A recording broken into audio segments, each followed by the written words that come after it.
К региональным новостям. Жильцы дома по улице Гагарина, 4 в Якутске который год не могут добиться справедливости. Фундамент дома просел так, что окна первых этажей уже ушли под землю. Обогреватели в квартирах работают круглосуточно. Но даже этого не хватает и приходится задействовать газовые печи. Между стенами и полами щели, штукатурка сыпется от простого прикосновения. Поэтому о ремонте жильцы даже не задумываются. Дом признали аварийным только в 2019 году. То есть во второй этап федеральной программы по переселению он не попал.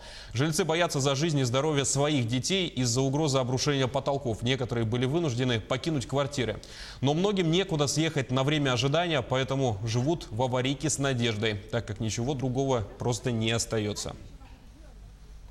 Мы здесь собираемся делать ремонт уже где-то года два, то есть мы завезли сюда материалы, но боимся что-то здесь сделать, потому что стены сыпятся, потолок сыпется, полы вообще под страшным наклоном, чтобы, допустим, здесь что-то сделать. То есть это неимоверные, во-первых, вложения нужно сделать. Если бы у нас были бы какие-то лишние средства, мы бы, наверное, отсюда уже переехали. Но так как мы деваться нам некуда, мы живем здесь, надеясь на то, что этот дом не рухнет.